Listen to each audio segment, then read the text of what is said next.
Assalamualaikum warahmatullahi wabarakatuh. Alhamdulillahirabbil alamin wa bihi nasta'in ala umuri dunya waddin wa ala alihi washabihi ajmain amma ba'du.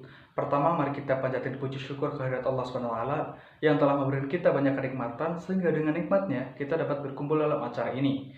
Kedua, salat serta salam tak lupa kita haturkan kepada beliau junjungan kita Nabi besar Muhammad SAW sehingga kita sebagai umatnya semoga dapat syafaatnya ila yaumil qiyamah. Amin amin ya rabbal alamin.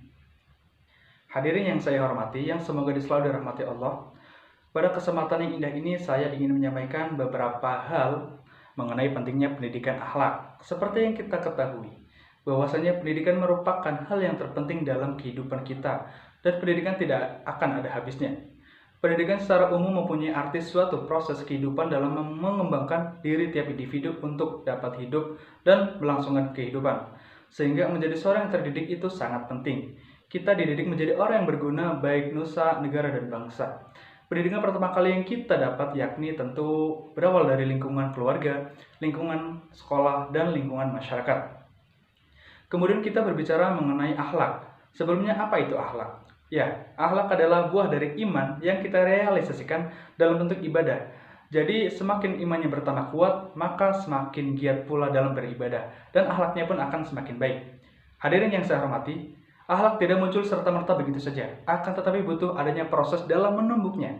Menanamkan akhlak dimulai dari sejak kecil, yaitu masa kanak-kanak. Karena apa? Karena akhlak merupakan kebiasaan yang dilakukan secara berulang-ulang, sehingga kebiasaan tersebut melekat dalam bentuk perilaku yang positif, tidak berpikir lagi dalam melakukan tindakan. Jadi para hadirin, masa kanak-kanak inilah yang sangat tepat dalam mendidik akhlak, dimulai dari pendidikan agama. Karena pendidikan agama sangat penting ditanamkan sejak dini.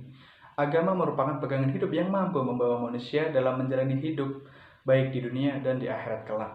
Jika anak-anak tidak diperkenalkan dengan agama sejak kecil, maka tidak mungkin perilakunya menjadi tidak baik, bahkan kecenderungannya menjadi anak yang nakal.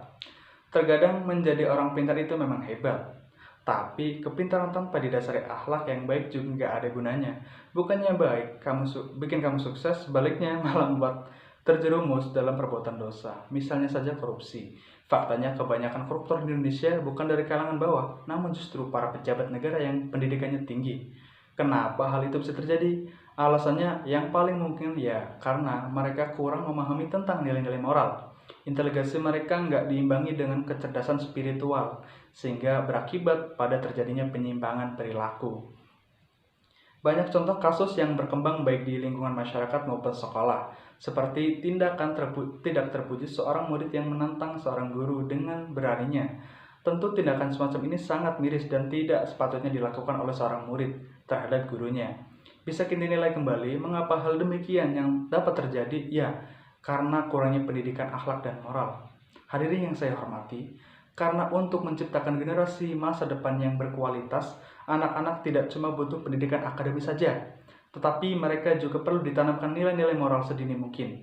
Percuma saja Anda pintar tetapi nggak berakhlak. Ujung-ujungnya mereka bisa menjadi koruptor, bahkan melakukan tindakan-tindakan asusila. Ya. Oleh karenanya, hadirin sekalian, demi membentuk bangsa yang cerdas dan berakhlak mulia, mulai sekarang rajinlah mengajarkan kepada anak tentang pendidikan moral, termasuk sikap saling berbagi, mengasihi, dan menghormati.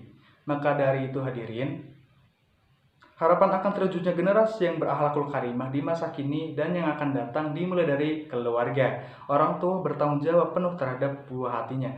Dengan pendidikan akhlak, kenalkanlah anak pada Allah dan tanamkan pemahaman terhadap agama dengan baik. Seiring berjalannya waktu, generasi dan berkembangnya anak akan berperilaku baik terhadap orang tua, berakhlak, serta anak dapat mewujudkan cita-citanya dalam mengarungi kehidupan ini. Jadi seperti itulah kita menanamkan pendidikan akhlak untuk generasi muda yang akan datang. Ini adalah PR orang tua sebagai guru pertama yang memberikan pendidikan akhlak terhadap buah hatinya. Kiranya demikian pidato yang dapat saya sampaikan. Semoga apa yang saya sampaikan bisa bermanfaat dan menjadi edukasi untuk para orang tua dalam mendidik anak-anaknya agar menjadi generasi yang berakhlakul karimah. Kurang lebihnya mohon maaf apabila ada salah-salah kata, kiranya mohon dibukakan pintu maaf sebesar-besarnya. Akhirul kalam, wallahul muwaffiq ila aqwamit thoriq. Wassalamualaikum warahmatullahi wabarakatuh.